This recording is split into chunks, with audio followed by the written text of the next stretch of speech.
Hello, hello, hello, and welcome to the Rag Company Podcast. I'm Dane Hennen. To my right, Levi Gates. Hey, what's up? Hey, and off somewhere, off in a netherworld, I don't know exactly, but we've got Anthony. He's remote. He might be doing some projects. Who Well, knows? he's got that new house, you know. What He's up, got guys? Yeah. He's What's got up, Dean? projects. Yeah, something like that. What's going on? Can you guys see me? Yes. We can see you. We can totally see you. Can you I see can't us? see you. I have a black screen. No. So that's super it's great. it's fun. It's fun. I'm just gonna roll with it. Like we're kind of like it's like a we're on blind date. Conference call kind of deal. Something like that. Yeah. Yeah. Maybe we'll pop roll up with it. later and you'll be able to see us. But Who knows? never Maybe. know. so this was a very, I want to say strange weekend, but busy weekend for everybody. Yeah. I mean, in reality, a very busy weekend for everybody. I mean, I took Friday off. That was really great. Yeah, you got you got 3 days out of a weekend Yeah, there. it was good. Yeah, It was nice. very Nice. But I'm just gonna jump into it. We've got the little housekeeping to get started. Yeah. So all the G-Technic products we announced on Thursday at 2:30. They went live on the website. We have G-Technic products available now at the Rag Company. You can pick them up. Also, Check them out. the new PNS Inspiration View glass coating, Clarity Ooh. Cream glass polish, and Inspiration Soul Yes. topper is also. All three of those are on the website. I think Iron Buster is also on there. I just wasn't paying Okay. attention today Yeah. when I was looking through, but Don't get people's hopes up. don't You want to wanna get your make hopes sure- up. But I'm just You saying. should go and look for I yourself. do know for a fact that Clarity Cream, Soul, and View are on the site. So if you've been wanting to Okay. try those, if you want to test those, pick those up. Any of the G-Technic stuff also is available. So maybe you've been wanting to get some coatings. Mm-hmm. You know, last week of this day, we got Gabe's Toyota all coated. Yeah. We did You did. CSL with an EXO top coat. Mm-hmm. We also did C4 on all the plastic trim, which was, I need to put some of that stuff on the Suburban. Yeah. Like, I was looking at it and I was like, this is awesome stuff. And I feel like I need to, I got those mirrors, big toe mirrors. Oh yeah, the huge toe mirrors. Need to get those, do the back bumper. Some of the plastics need to be kind of set up. But yeah, so all in all, we've got that going on. And then normally just a normal week here at the Rag Company. We're not doing any sales this week. We've got some other stuff in the works coming. We do have more products to launch. Yeah. So please stay tuned to that kind of stuff. But we are kind of trying to space it out, give everything, the due course that it needs. Yeah, if you overwhelm people with too much stuff at once, things get lost Yeah. in the shuffle, and Yeah. then people miss out on stuff that could be awesome if only they knew it was there because they were distracted by something else. Right, So, yeah. Yeah. we want to space it out for people so you have a chance to really get a sense of what's there. Yeah, exactly. Yep. So, who wants to go first? Dane, why don't you tell us about your weekend? You had a very cathartic weekend. Yes. Well, see, Cathartic. I've got What a a house appraiser coming to my house here pretty soon. Not that I'm selling my house or anything like that, but I'm redoing some finances and stuff and just kind of like, getting stuff together. Right And part now. of that is having somebody come look at the house, give me an evaluation now. And of course, I want it to look a little nicer. So while it is still in great shape from the outside, I don't have wood paneling or any of that stuff. It's actually vinyl siding, but it just stays looking pretty good for an extended period of time. Any rate, house inside, I got stuff to deal with. You don't want Right. to look like a hoarder. I don't want to look hobo. like a hoarder. So that one room, Well, I mean, the you room have a everybody mail thinks room. about, the You mail have a room, mail if you room. will. Yeah. That got some attention this weekend. Oh, very nice. Did it? It Wow. very well may not be a mailroom anymore. It Oh, looks like a normal unused bedroom now. Very nice. Dane, and it I may don't soon care what you become do. My office. I don't- So I there's don't that. care what you do. That will always be the mailroom. I Oh, know. wait. There's It will- really it no will getting always be around the it. We'll just change it from mailroom MAI to MAL. Ooh, And the we'll just- with the- MALE room. But I yeah, see. MALE room. So now it's the Yeah. mail room, but it's going to be my office. So Full for bros Yeah. to hang out in. And, yeah, and yeah. bunch So of it's dudes. nice. It's got a window in front of the house or whatever. It's like let's light in. Okay, take advantage of it. It was weird all that time. My house feels like a cave because I always kept that door shut, and it's like there's perfectly good light coming in if I just open the door. So yeah, whatever. wow. I dealt with it. I cleaned that thing up, and I feel all the better for it. Just little. Do you victories generally like that like go a long way? What's that, living in Anthony? darkness, Dane? Do you generally like living in darkness?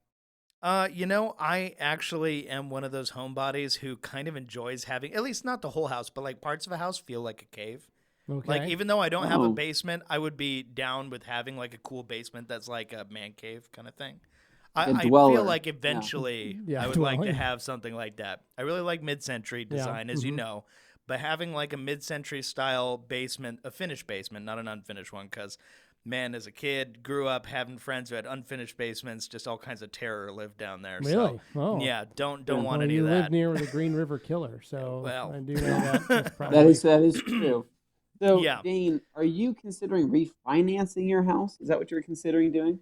So basically, yeah, doing a refi, and basically just gonna pay off the HELOC and then do a refi, have a little cash in that, do some home projects, just adjust things a little bit, because as things continue to grow in Meridian, it's been nuts. My house, as I lisp it, is significantly more valuable than when I bought it. So it's a nice problem to have, but having an appraiser in there will give me a better idea. Yeah. And of course, Nice. Are you going to bank have the mandates lawn that, guy so of course, out? got to do it anyway. So yeah, that's Are you what gonna I have did. you gonna have the lawn guy gonna come out, clean things up? Oh yeah, it's spruced up, but I plan on once I have like project money for other things, So- I'm going to be doing my fence. I'm going to be fixing up some gates. I'm going to be that's this doing some Family concrete over here getting some of that concrete cash. I'm excited slab about behind the garage. Like I'm doing a number of things, but I also got very interested in developing a lean-to type shed. that. Thanks to Yeah. the suggestion of Nick and Gabe here. Well, I think all of us have been talking Yeah, about. we're all We've been interested now. having hot lean-to talks, Hot shed talk. hot shed talks. Well, Dane, I think you need to have a blowout Yeah, of your back wall of your I garage. do too. I think, I do I Just think put you a need garage door on there. Yeah, No, absolutely. Why wouldn't you? Yeah. Right? And you have No, a it's true. concrete slab behind put there. a concrete and slab you- back there. My yard is huge behind there, and it's not being used for anything right now. It's just a big empty patch of probably, I want to say it's like 1,000+ square feet of just unused area in that back area. So Wow. yeah, Oh, Dane, yeah. You should obviously make use of that. I'd blow out that back wall, right? And if you want, I can come sledgehammer it with you, me and you. I think it's a great You idea. know, yeah, drink some claws. We have a good time. We kind of just knock that thing down, and then we'll just install a garage door ourselves. It won't look very good, but I mean, I think it'll. I don't think it'll I even mean- seal, but hey. Well, what are your thoughts on like a curtain back there? Right, we can just. get, Oh, like, a right. big Yeah, that'll keep curtain. the bugs and Full of neighbors' raccoons pets and cold Cats weather and out. raccoons in the garage because there's just a shower curtain. hanging Trash on the- pandas everywhere. Oh boy! Wow. Yeah. That would We be- could do I'll that have if to, you wanted I'll have to. to think on that one. Consider it. Just think about it. Sift I'll on it a little. consider it. No promises. Well, what about you? I mean, you have house projects going on. What's happening over there? the new chateau. Oh, de yeah. Fischer. Dane, I don't even know where to begin. So, He looks a little tired. oh my God, I'm super tired. It's been nonstop. And so, all right. So actually, I'm going to start last week, right, if I can, because I think this will be interesting. So I want to talk about the truck. Can I talk about the truck? Yeah, Is that let's okay? talk about the truck. All right. So, I think it was like 6 months ago, right? I'd mentioned this story. I'd mentioned this thing. And so basically what it was is Katie's sister, my sister-in-law, she had this truck that was gifted to her by their dad, right? That he used for rental stuff and all sorts of stuff. But she needed a vehicle a couple of years ago. And so he gifted her this truck. It's a 2001 Dodge Ram 1500 with the 5.2 or 5.3 V8, 5.3, whatever I it comes think. out, 5.3.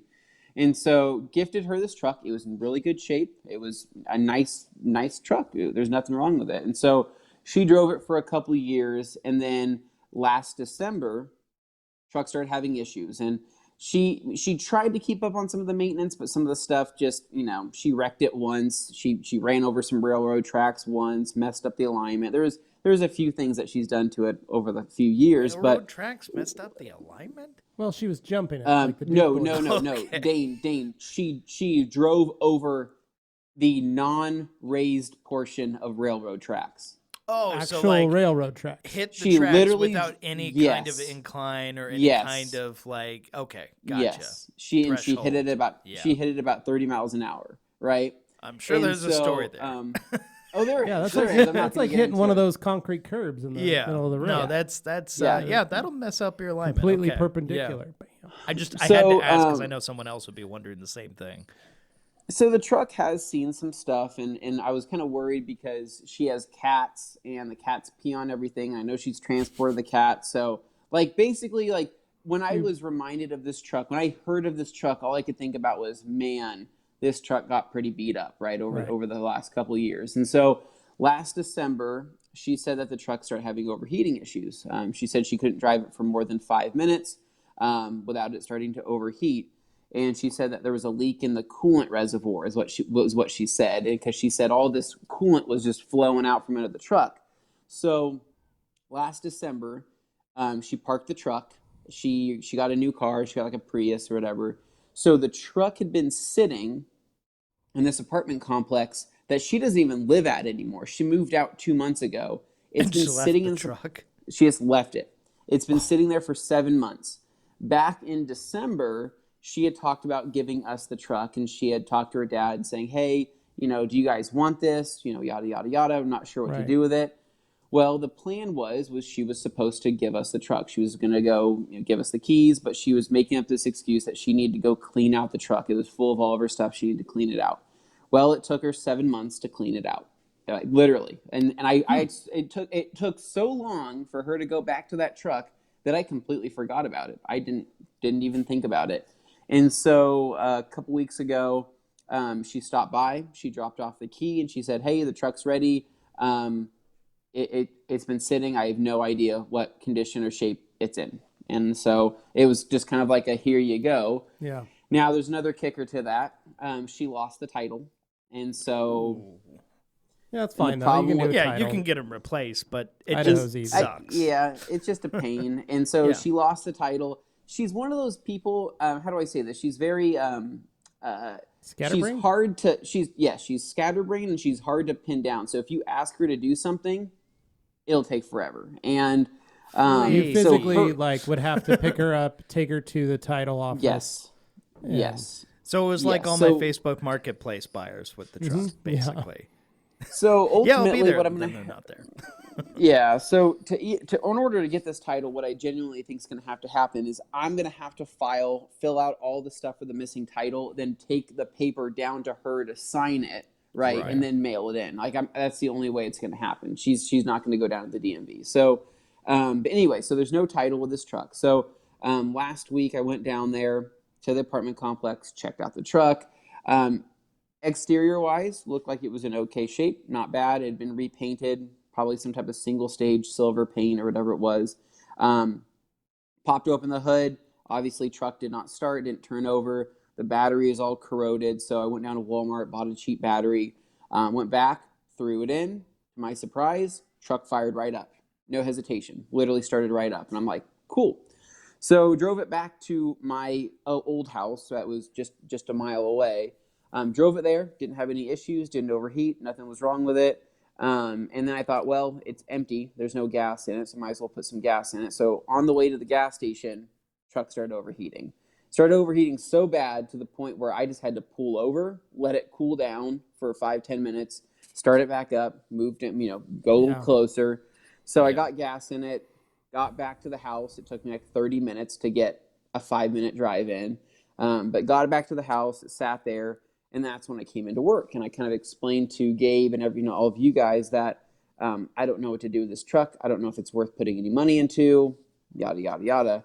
And Gabe said he had a guy. He said he has a mechanic that's charges pretty cheap, and so but does good work. And so we called him up, and he quoted me because under my inspection, it was not the coolant reservoir. There's nothing wrong with the coolant reservoir. There's nothing wrong with the radiator. It's the water pump and probably the thermostat that it's draining out of the weep hole in the water pump. So, and by draining, I mean literally it's peeing out coolant. So, for all of that, for replacing all of that, his I think his price was like $350. So I'm like, perfect. I will absolutely spend $350.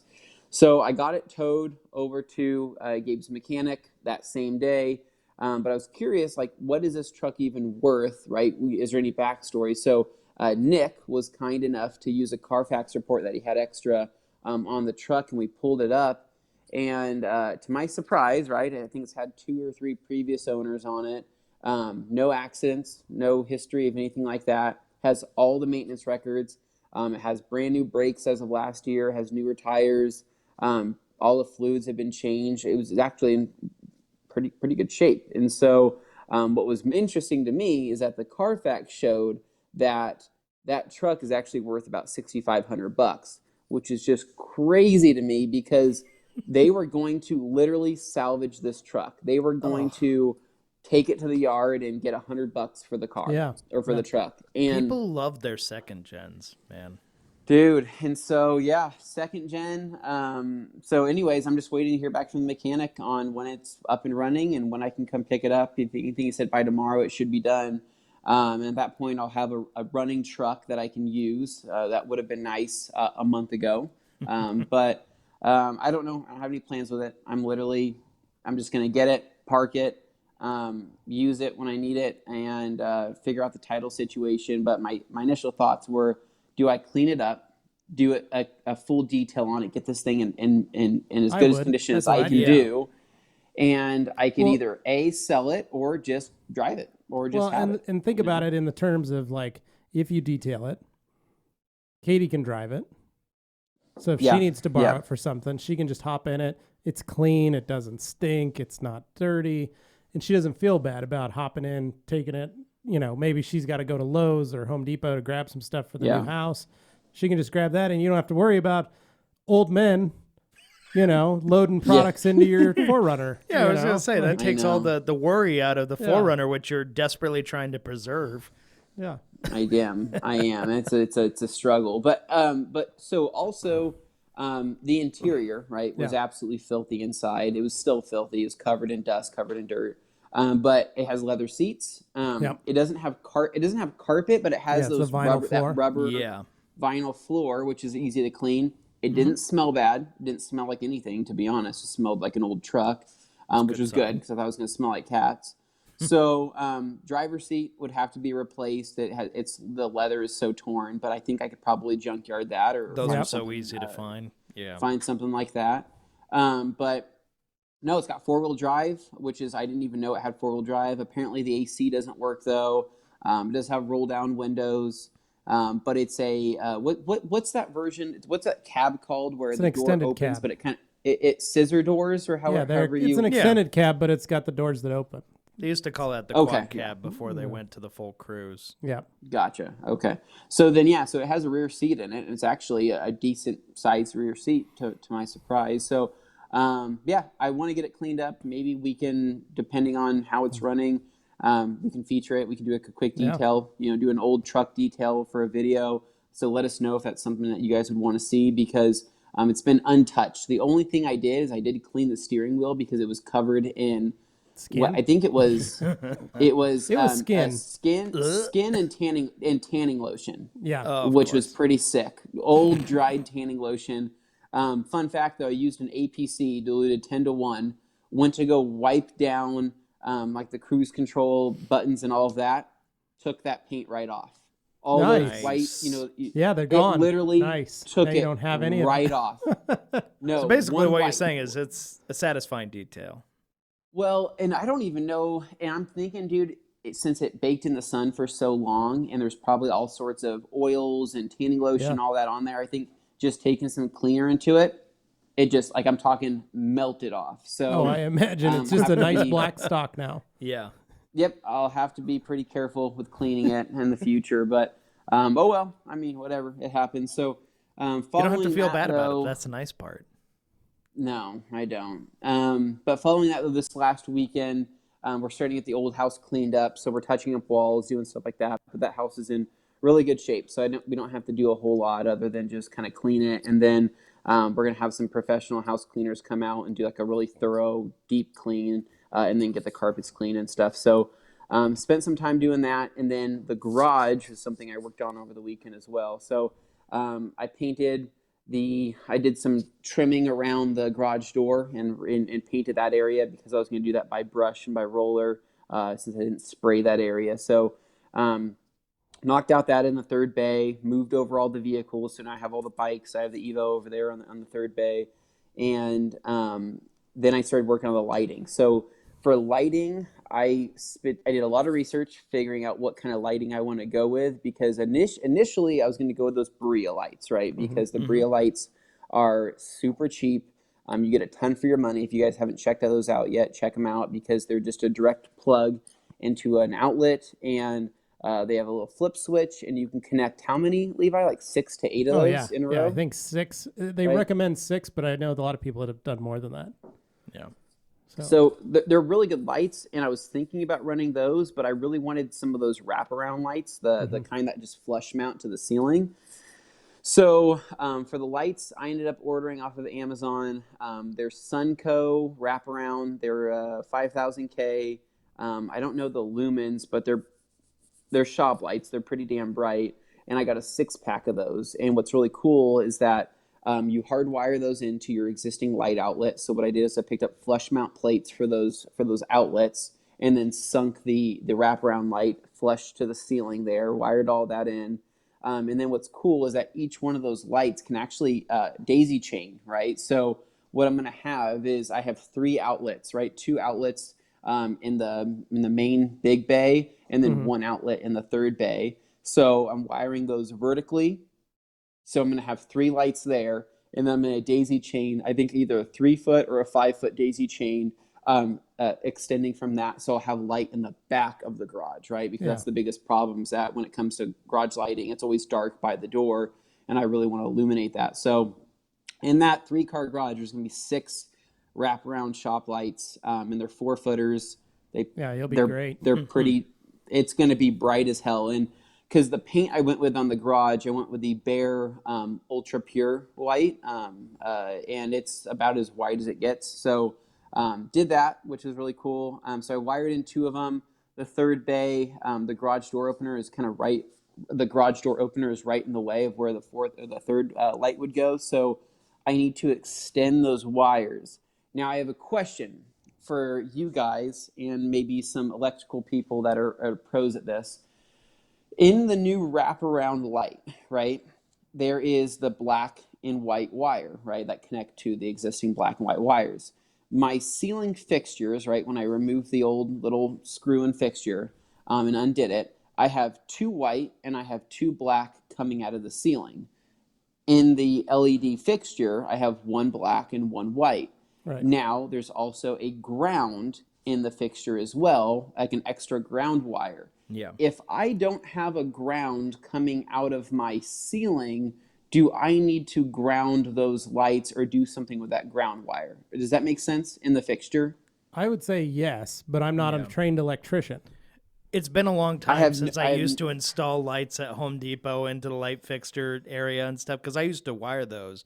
And as best as I can recall, it wasn't immediately obvious, but there were ways to ground it. You could definitely look it up on YouTube and stuff, but I wouldn't want to give any advice. That'd be the wrong thing, and somebody goes out and electrocutes themselves. If there's any electricians, please put your comments please below. chime in. But yeah, I did used to do that. It's just that information is lost on me now. So just to verify, coming out of my ceiling, I have 2 black, 2 white. I don't know if there's another ground up inside. Should be a little ground screw in the fixture housing, like where your wires are coming out. Well, there's 2 ground cables within the fixture, right? There's 1 cable that is literally zipped into the fixture, right? That is grounded to the fixture itself, right? So there is a ground there, but there's an extra ground, right? Where I don't know if that extra ground needs to go up somewhere in the ceiling. That ground and touch some sort of metal. Yeah, but the ground from the fixture is literally just zipped into the metal of the fixture with an exposed wire. Yeah. So I don't even know where that would go, and I need to know whether or not if there's a galvanized box.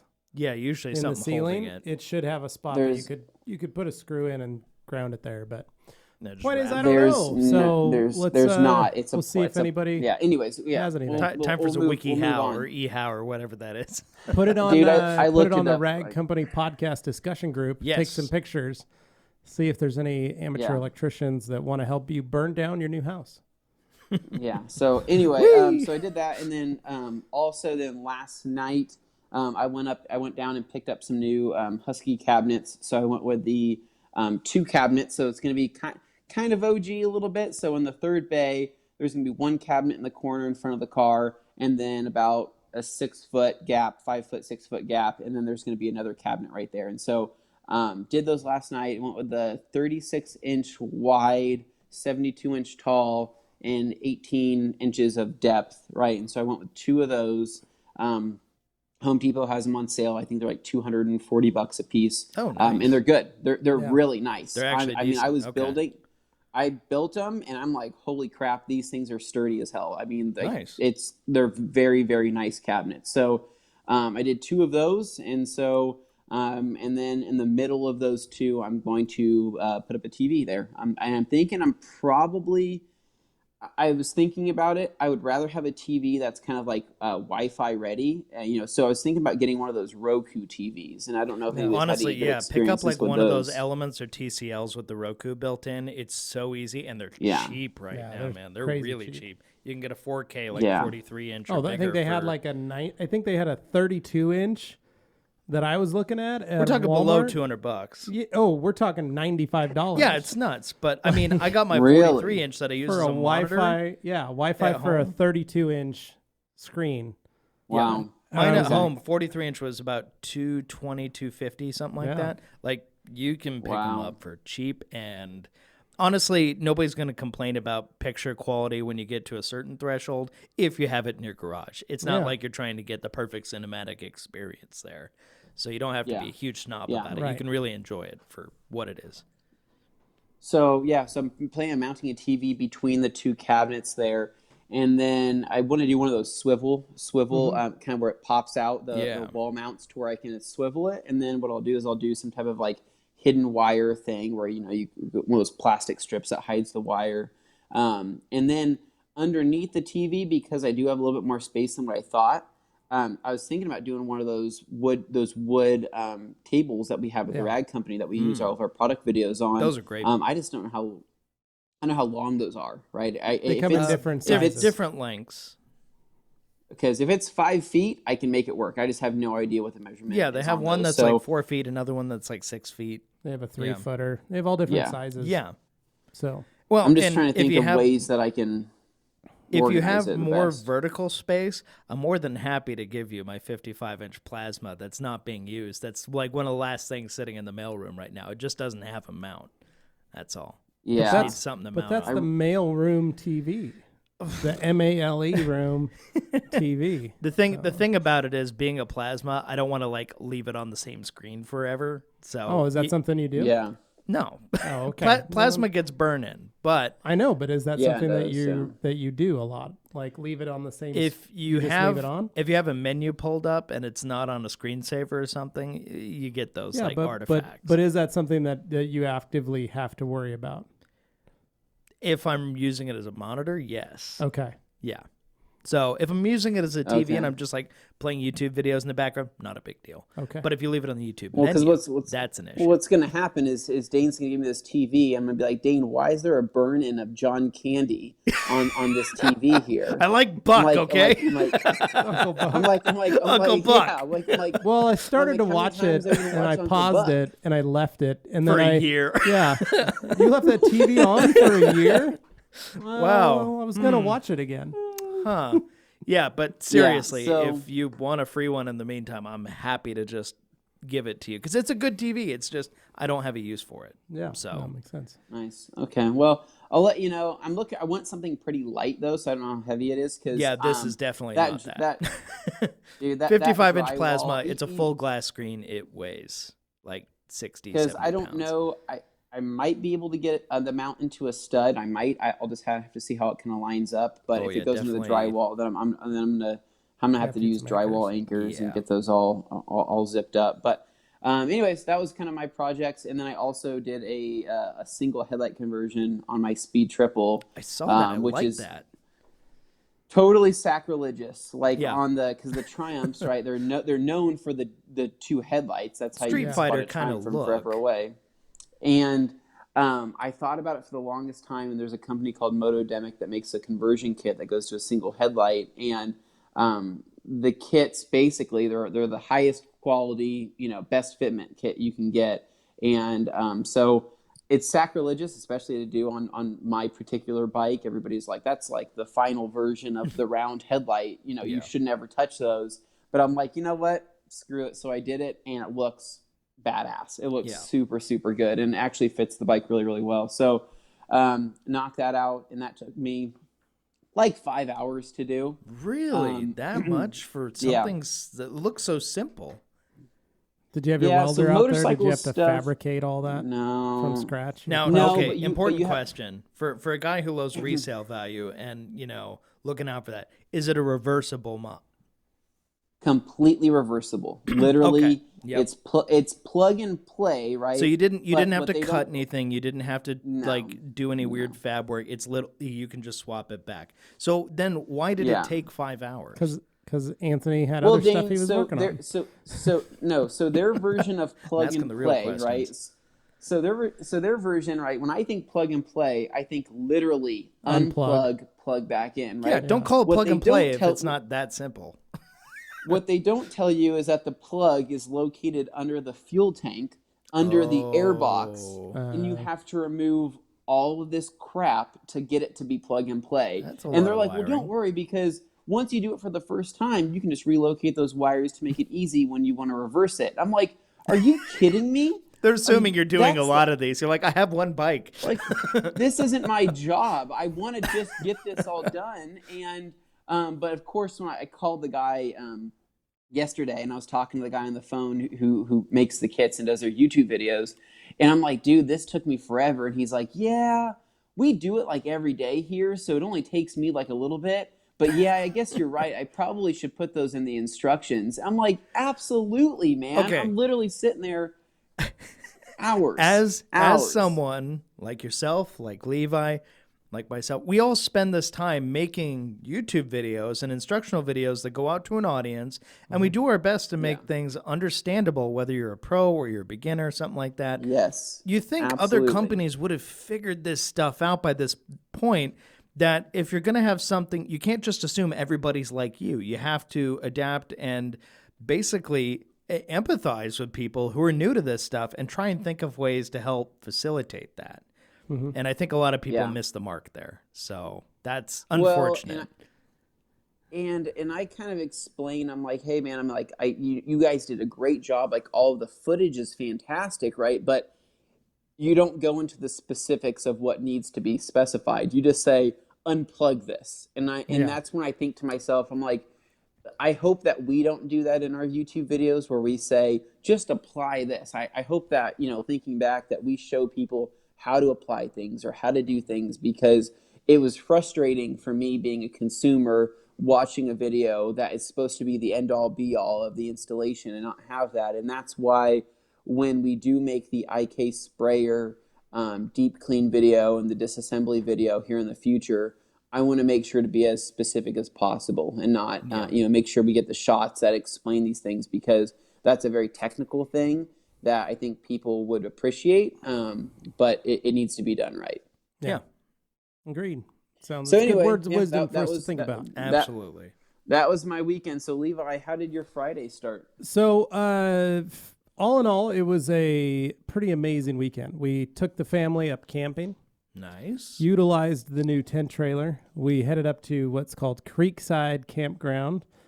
You guys can check it out. It's on, if you want to look on the website, it's Creekside Campground, IdahoCity.com. Okay. And it's a lady's backyard. Really? Kid you not. So this lady has 20 acres. Oh, okay. So on it's the a big side. yard. So it's 20 acres on the side of Highway 21 on the way up to Idaho City. She has taken the back of her just like backyard or side yard, I guess front yard at this point. So she's developed her land for herself. Then she's built a large field. She's built like a gazebo. And then the rest of it, she's turned into 10 campsites. Each campsite has a picnic table, has a fire pit, and parking. Yeah. So you could set your tent up or park your car or park an RV or whatever. Each spot is a different size. Okay. They're all kind of set based on like, if you want to do a group or however. In the center of this circle, she has a community fire pit. Oh, okay. And bathrooms. Then she also has pay showers. The $250 for 4 minutes, so you can take a hot shower. And she's got a trough that she's built with PVC pipe and like the PVC or the like you'd see at a restaurant. 3 big basins, so you can wash pots and pans. You can wash your hands, whatever. You've got a hand washing station. Yeah. She also has a swing set. She has a massive rope swing hanging from a ponderosa pine. She has a sandbox and a tetherball court. All there. Just a little bit of everything. $30 a night. Sounds like it's actually really nice, place. right? And it's set on Moores Creek. Okay. So you can walk this little trail and go down, and her family and whoever has built these little pools into Moores Creek.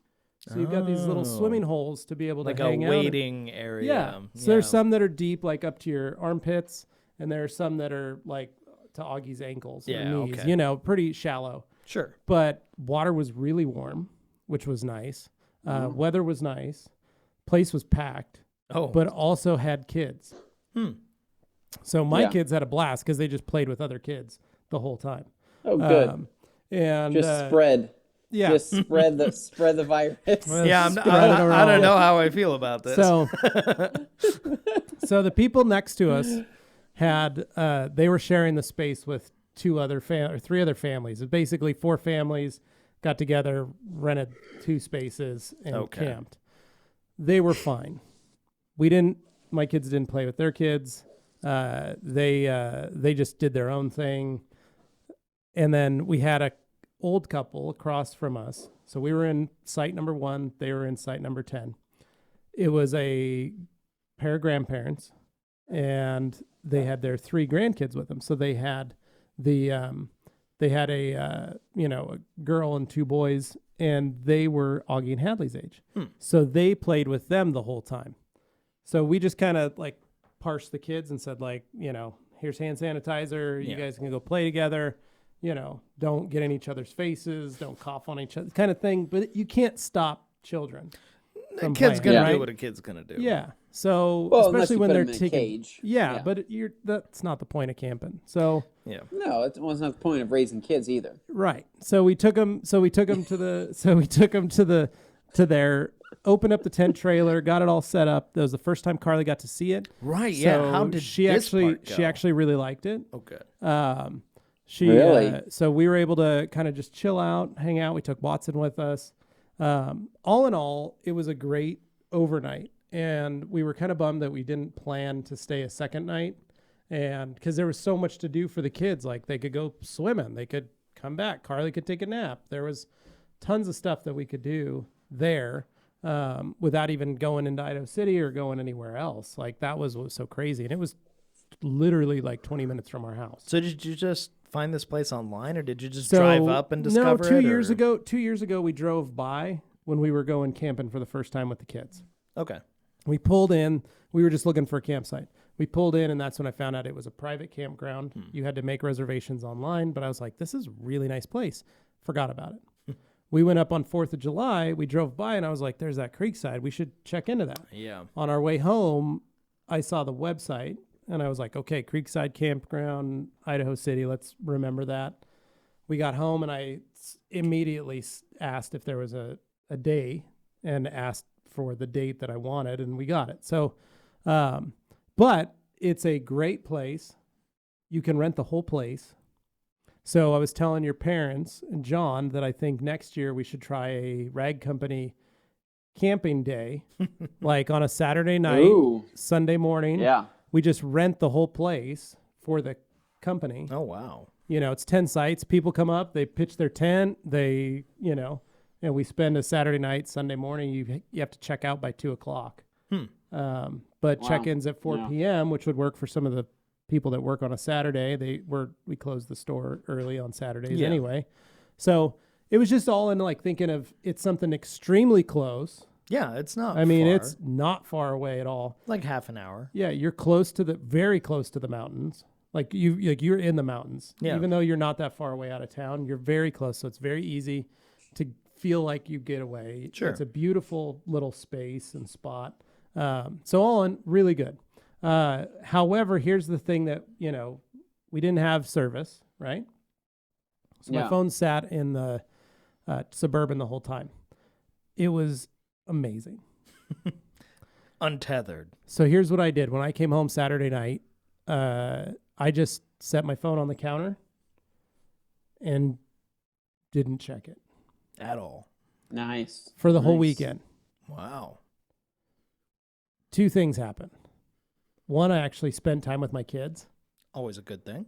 I actually hung out with them. I actually did stuff. Hadley and I did a jumble in the Sunday morning paper. Augie and I worked on some stuff. We rewired his power wheel to run 18-volt batteries. Ooh. We did, I mowed my entire lawn and edged it and cleaned the backyard and weeded it and did, actual yard work because I wasn't sitting on my phone on Amazon or on Facebook or... Now, I do have a lot of Facebook requests and other stuff and things that I need to work on, but I realized 2 things. And this was with Carly and I just kind of sitting and talking, and with the future of this school year, right? We're, as parents, coming into the school year, and I realized I am sorely lacking in my job as a dad, right? So biggest thing is we were talking, and Carly asked, do you know who the kids' teachers were last year? And I said, yeah, I can pull that up. It's on my phone. She's like, no, I mean at the top of your head. And I said, nope. No, I can't. She's like, so you're telling me you can't remember the 3rd grade teacher of your daughter, elementary school, off the top of your head right now? And I said, nope. And she goes, what about your kindergarten teacher for Augie? And I was like, well, I know you had 2 of them. I know one of them was gone for maternity. I had some ideas. I know Hadley's has been teaching for 30 years. She's like, but you don't know their names. And she goes, now we're in this situation where the kids are going to be doing virtual school, which means Carly's going to have to stay home and actually help them with their classes and all that kind of stuff, which is very scary for a 1st grader who should be going to school for the first time, but he's going to be doing it online at the moment until the school district can figure this out. So that's a lot of stress that Carly's going to have to deal with, and she doesn't want to deal with that alone. And I shouldn't, as a father, let her deal with that alone. Hadley's going to be entering into her 4th grade year, and the point was, Carly's like, I feel like she's like, I need help. I need your help. It's good to know to ask for that help. I need you to be present. She goes, the fact that you don't know bothers me. And the fact that you know everything that's going on in Anthony's life at this moment, just like you guys listening to the podcast, we know what's going on with Joe Wetzel's new shop and what's going on with his family, but it's the fact that, and that's great, Joe, and that's great. But it's great. But I'm the one that's we need suffering. to know what's going on in our own life. Yeah, I'm suffering. My wife is going, hey, you need to do something about this. You need to be present. You're not present. And I realized that, I joined the rag company because when I owned my own business, I was working 100 hours a week. Yeah, you were doing a lot. And my wife was like, I need you. You're falling apart. Your body's falling apart. You're working, you're overworking yourself. You need to do something else. So I came to the rag company to work 40 hours a week and sit behind a desk. Right? In theory, I work 40 hours a week at my desk. And then I probably put in an extra 20 to 30 hours a week hanging out on Facebook and Instagram as Levi from the rag company. Oh, yeah. Right? So that's time away from my family. And that's something that I need to curtail. and something I need to bring back and put towards that. And you you guys have find heard that me. balance. Yeah, and you guys have heard me. Like, we've talked about this. Like, I try not to walk into my house at 5 o'clock on the phone. Sure. No, and you've told this part because many times, you want the kids yeah. to say hi, and I only have a couple hours with them, before they go to bed. And I was doing okay, but then I start feeling that, And is it important to answer a customer service question about Uno Protect at 8:30 at night or 7:30 at night when I'm in the middle of giving Augie a bath? Can it not wait till tomorrow? Can it not wait till tomorrow, or can it not wait till the kids have gone to bed? At the very least, right? Yeah. That customer that's responding. So those of you that are listening, those customers, I'm not saying don't message me. No, but I'm just don't saying, think it's an isolated incident. This kind of stuff happens. This happens all the time. All the time. I get them, and I'm not even the guy in the videos usually. Yeah. So the point is, like, we all get these messages, and it's fine. And Anthony's like it, and Dane's like we answer, and that's who we are. But if we don't answer right away, don't take offense. Right, and that's basically what I'm saying. I'm going to answer you, but I need to focus on my job at the time, which is my wife and kids. Yeah. Not on answering a question based on that. So, so that's what I'm going to be doing. Going forward, that's my plan. So I spent this whole weekend, and it was so freeing, and I was able to actually have probably one of the best weekends I've ever had. Wow. With my kids, with my wife. Like, I came in yesterday, Anthony, and I was telling Dane this. I was like, I'm not standing on my soapbox. This is me humbling myself and realizing that I've done a horrible job as a father and as a husband. And it's something that I need to change, and something that I'm going to tell all of you guys that have been working forever. And maybe you're working very hard. Yes, we all work hard for our families. I detail cars on the weekends, almost every weekend. This is the first weekend I've had off in a while. And it's a weekend where I actually put myself and put my family first rather than myself. And it was so freeing and so awesome. Yeah. So that's what I'm going to do. I'm just going to set it out there, guys. Like, I have been a garbage husband and a garbage dad because I'm busy looking at Amazon. I'm busy looking at eBay car parts. I'm busy, I sat on the couch and watched an episode of Teen Titans with Augie, and I just cuddled with him. Last week, you know what I've been doing? I would have sat on that couch and I would have been watching Teen Titans with him, but I would have also had my phone out here and I would have been looking at Facebook or Instagram. Sure. And not laughing at the jokes on the TV. Like, Well, I'm not somebody that can do that. I can't watch a show and be on my phone. I'm not a multitasker. That's what you're talking about. It's being present in the moment. You're actively engaged with what's going on, what's happening in the room at the moment with the people who are there. Yeah. And I don't know. I feel like, we play characters. Anthony and I are very good. We do these character voices kind of. It's like, hey, guys, I'm Levi from the Rag Company. We joke about that. We went live when we were at SEMA, and Anthony was shaving his face with Cremo when we did a Instagram live, and it was it was us hamming it up. Yeah. But one thing that Carly talked and I talked about when we were talking the other day was that she goes, I feel like you bring that character home, and it's not that I don't like you making that you're not making that voice. She goes, but you're still on the clock when you come home. Yeah. She's like, you don't ever technically turn off. And she goes, and I feel like I've been home all day with the kids, and then I need you to be present, and you're not even really, you're like a ghost, kind of not there. You'll do some things, but you're not there for them. And that was very eye-opening and very humbling and very, I realized I was very lacking. And so my goal is to try and make a change. I'm 40 years old. You got a 9-year-old and I got a 6-year-old. And yes, it's hard, but I'm going to try and change some stuff. And I also did some little self-help stuff. I have some narcissistic tendencies. Oh, really? Just a couple. But I need to fix those. Yeah. Right? I need to be more cognizant. I need to be more empathic. Empathetic. Thank you.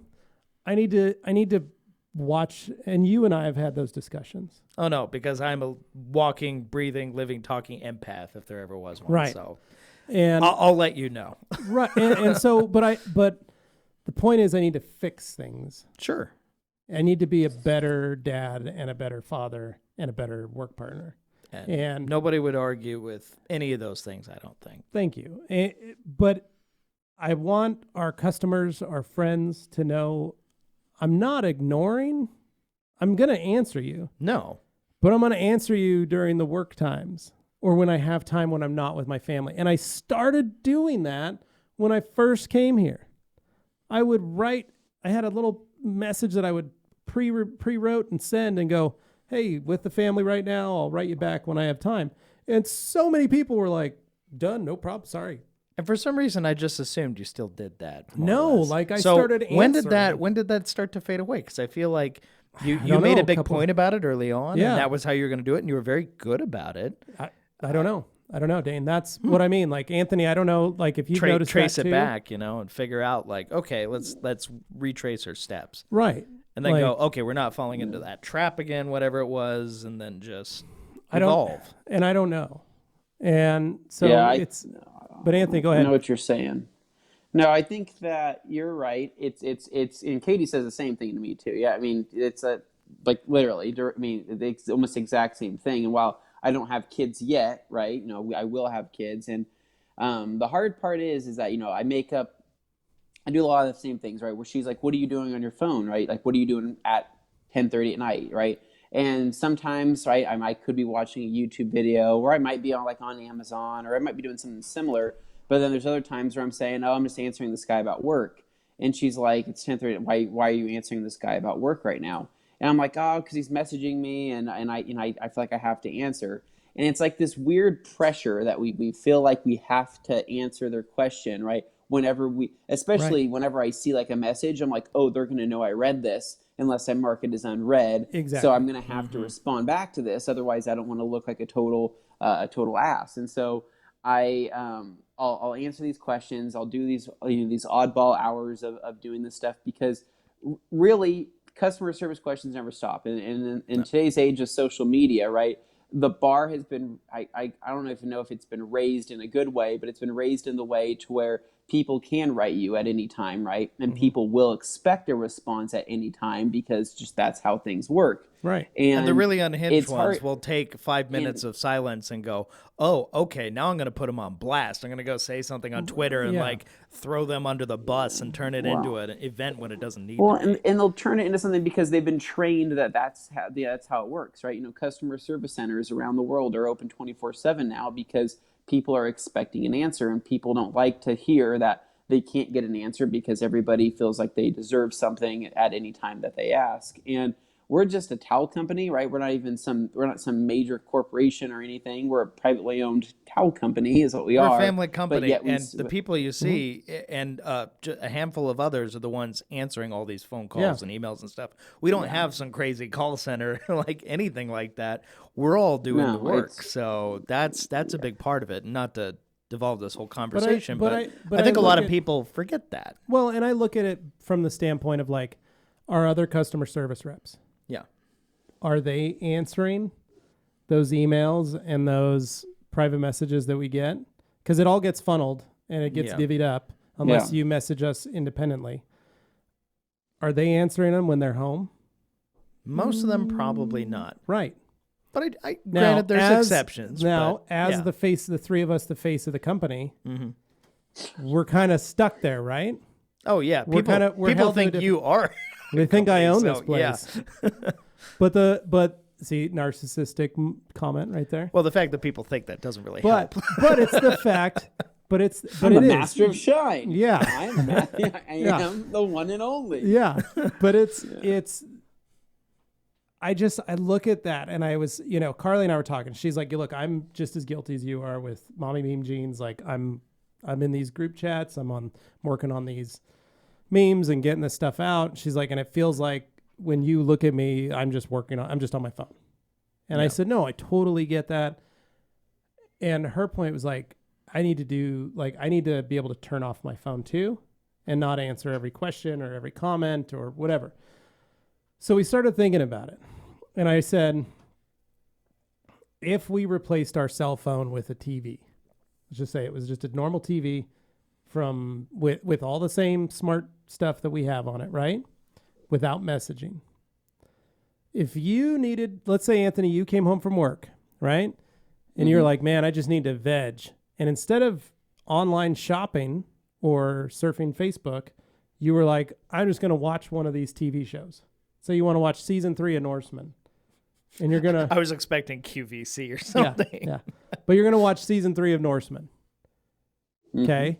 Would you give yourself an hour to just sit and watch TV for that hour? No.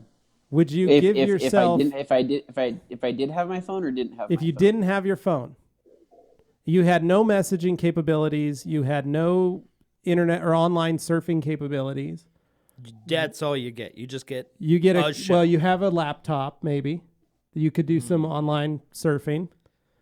Was it different before we had a mobile device? Was it different when we were tethered to a desk or we had to watch TV? I think back to like 2004, 2005, when my wife and I were first married and we had a computer in our living room and a TV. Yeah. And hanging out that night, like we'd go grab dinner, we'd go for a walk, we'd go downtown, because all we could use our cell phones for was actual phone calls. You call people. We didn't have smartphones and like yet. very rudimentary texting, but rudimentary texting. I miss those days, man. But that's what I'm exactly saying. How many clicks it took to But that's what I'm saying. Would you have taken 30 minutes? Would you have been like, well, I'm going to go do some surfing on the internet here, right? For 30 minutes until Liz gets home or until Katie gets home, right? Is that what you're going to do? And then when she gets home, she's like, let's go grab food. Let's go do this. Because you're not always on. It's the ease and mobility. It infiltrates everything in your life. You're right. Because it's just always there. It's a time parasite. Right. But there's definitely elements. Granted, if you listen to psychology podcasts and stuff, this is not new information we're putting out there. But it's looking thinking at about it. But it's looking at the fact that this is person. our job. Yeah. And I'm not saying that my job is overtaking, because my job isn't overtaking my life. I'm allowing the parts of the job to overtake my life. The pressures of making Voluntarily. everybody happy and feeling like I need to talk to this customer at what is midnight for me, and they can't wait because of X reason I just made up in my mind. Right. I mean, there's always something. Well, and I think back to like when Bob Eichelberg was on our podcast, and he talked about Flex and how they had, before any of this, you'd had emails. You could send it to your email, which was at your work computer. There was no phone to check every 5 minutes. Or there wasn't a laptop that you could take home and have it linked to your work computer. Sure. You didn't have, that was very rare back then. Yeah. But you'd have phone that would take voicemails. Yeah. And you would come in 8 o'clock and you'd go through the voicemails that came in over the evening, and that was your job. But now that expectation, that precedent has been set. Right. But what I'm saying is I'm using our platform. Mm-hmm. And I'm hoping our listeners can understand this. And I will respond. I'm just going to be, from now on, when I leave work, I'm off. There you go. I'm on the clock with my kids and my wife. And that's how it's going to be. I mean, and at the end of the day, so going back to you wondering, where it got so bad, right? Where we started really focusing so much on this.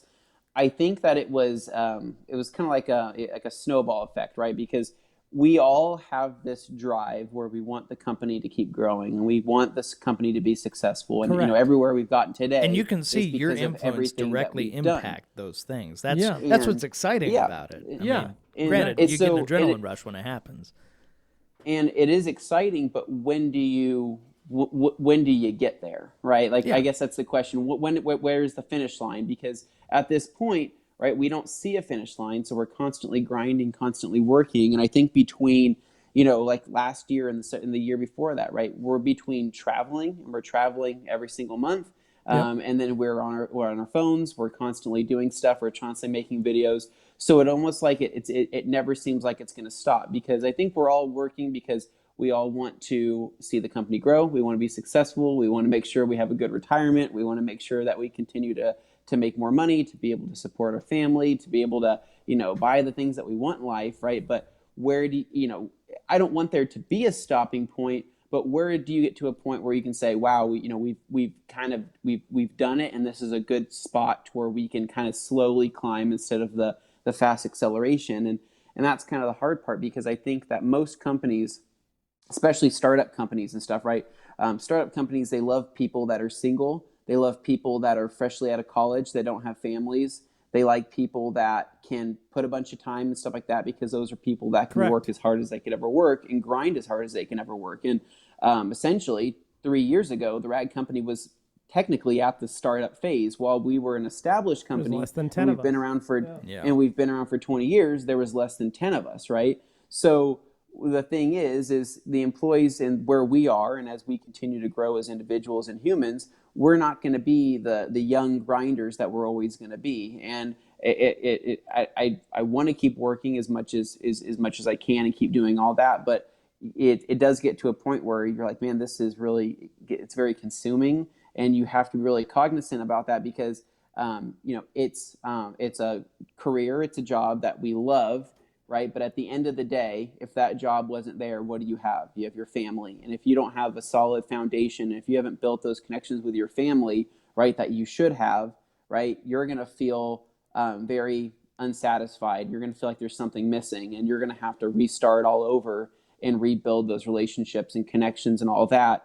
And then hopefully keep those. And then when you get into a new job, or if you do have another job, that you hope that you can still prioritize the right things, because it's really easy to let that stuff go and not realize how much time and effort you're putting into something, whereas what's at home at the end of the day, is what matters most. And, right. And I don't want to come home and not have that.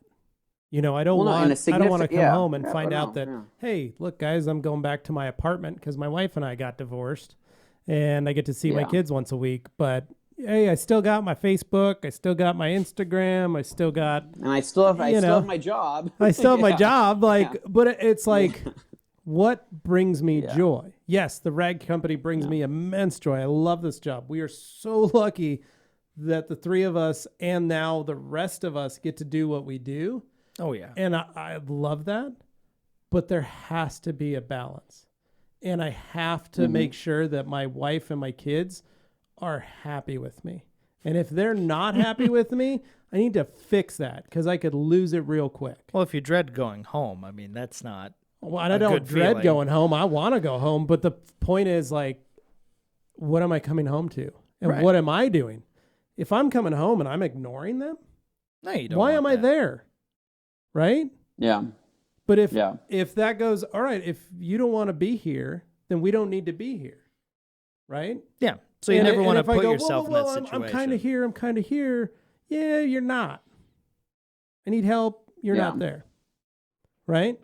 So do I come home and actually be there?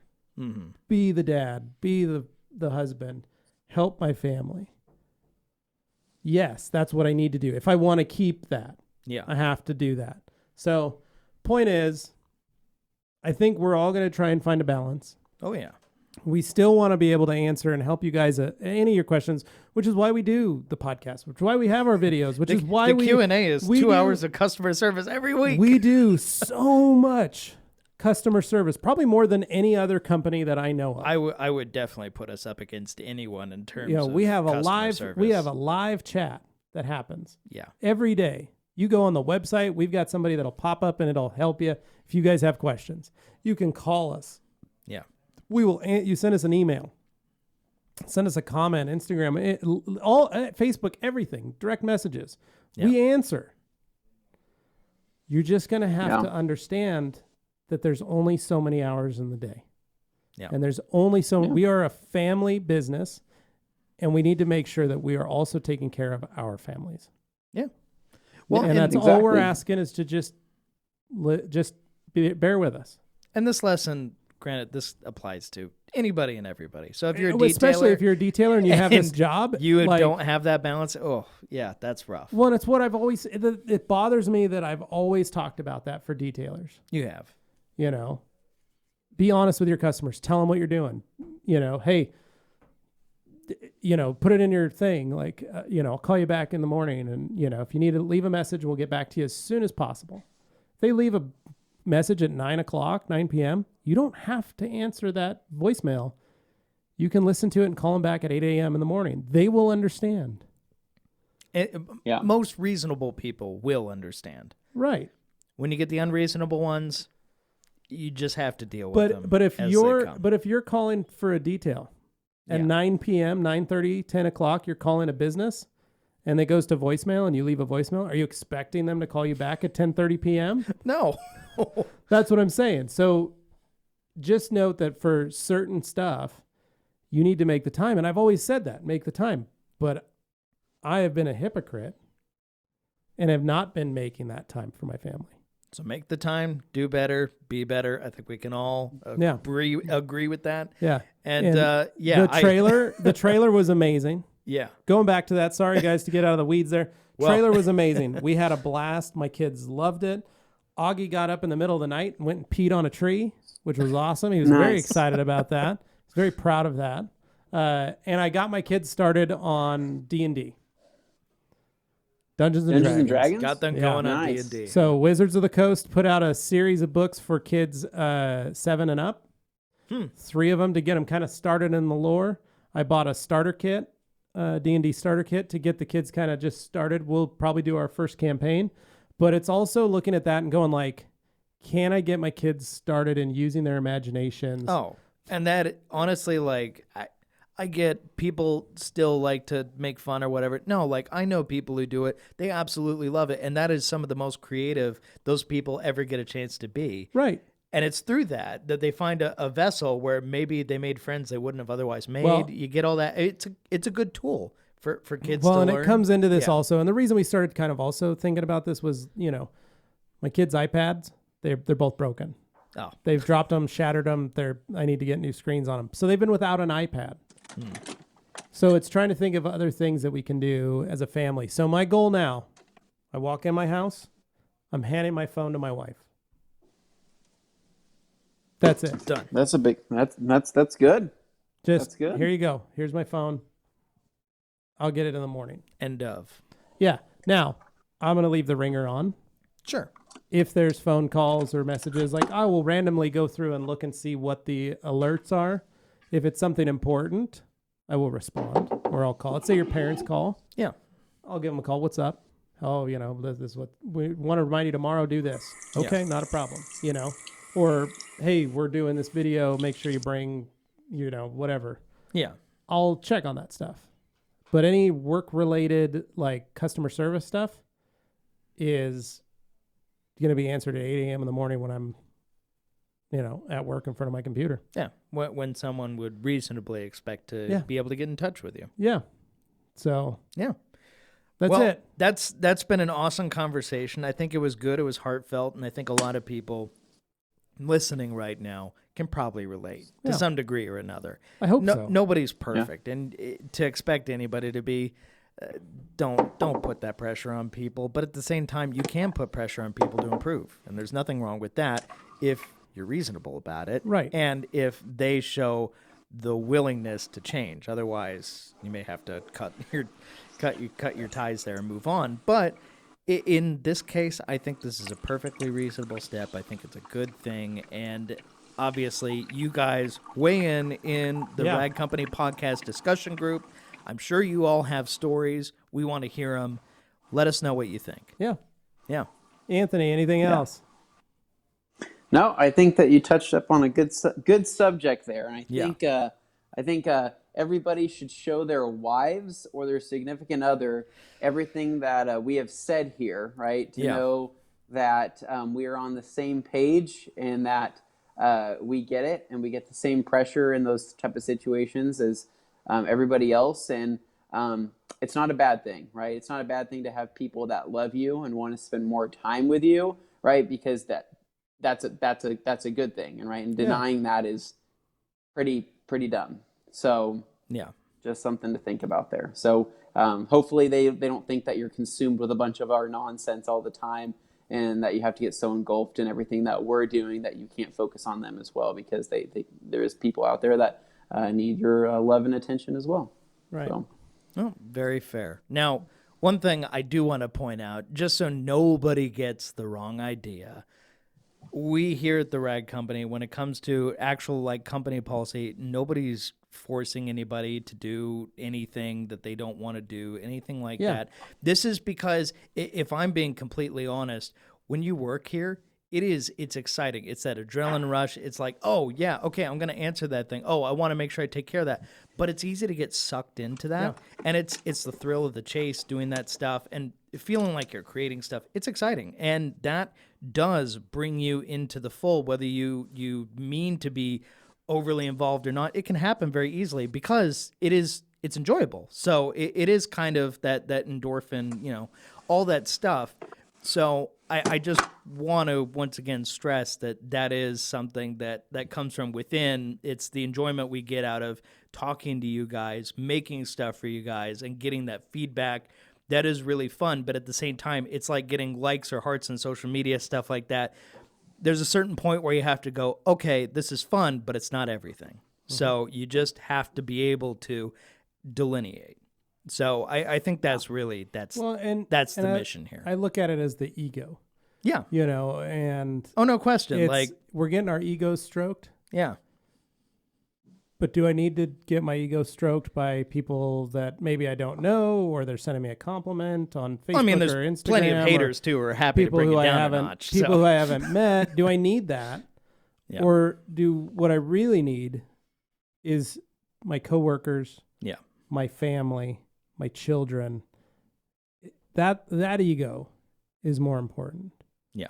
Being the person that I am to you, the person that I'm to Anthony, the person that I'm to Gabe and Nick and Tim and Jimmy, and like the person that you guys can count on, or know that my wife and my kids can count on me being present. That's the ego that's the ego boost I need. You're responsible. Not Facebook, Instagram. You're responsible to a lot of people, but ultimately your responsibility is to yourself. But what that can mean is, by being responsible to yourself, it can mean being responsible towards these other things, exactly, including family, including that stuff. But once again, selfish or not, I'll just put it out there. At the end of the day, it's just you. It is. And then what you do with that information is up to you. Yep. Good work. All right. Okay, Dane. So, nice and heavy. Hope you guys enjoyed that. I love these kinds of conversations, but I realize it's not everybody's cup of tea. So, if you felt like, it's okay. No, we can still talk about fun stuff too. I but hope this people thought about is important. Yeah. So, I really appreciate you guys for listening. Really appreciate you guys coming in here every week, just watching us shoot the breeze. I think it's really fun. But Anthony, anything before we go here? Nope. Keep an eye out for upcoming sales stuff. We do have a sale launching this week. Yes. I believe it should be a fun one, and just something to kind of spice things up a little bit, something we haven't done before. So kind of keep a lookout for that. And go try G-Technic stuff. And if you are hesitant to try G-Technic stuff and you don't want to commit to a full bottle, check out the Smart Sample Kit, because that's really cool to see they do that sample. It is it's the appetizer before the main course, so try it out. If you've been wanting to try C2V3, wanting to try G-Wash, things like that, try the kit first. It makes a ton of sense, and there isn't a lot of brands that are offering a kit like that on such a more of a prestigious brand like G-Technic. So, give it a try. Nice. Cool. Perfect. And the one thing I was going to add before we go here, the video I'm currently editing, I know a lot of people have been extremely excited. They've been pushing so much for it. When are we going to see Levi's 20-minute one-step? I've heard so much about it. Well, people link, comment, go look on Facebook. He did the video. And yet people still cry out. They want Levi's 20-minute one-step, but they want it on the YouTube channel. They want to see him do it. Well, I hate to disappoint, but Levi does a little bit of it, but actually you turn it into a teachable moment. I do. Yeah. I actually taught somebody to do it.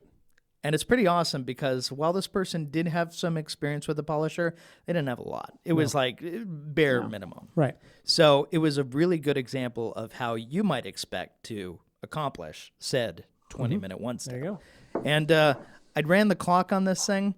For a newbie, he gets pretty close. Nice. I got to say. So stay tuned for that. I'm hoping to get that out today if I can get this thing exported and not have it fail on me. So we'll see. Fingers crossed. But until this week's Q&A, this is us saying thank you once again and adios. See ya. See ya.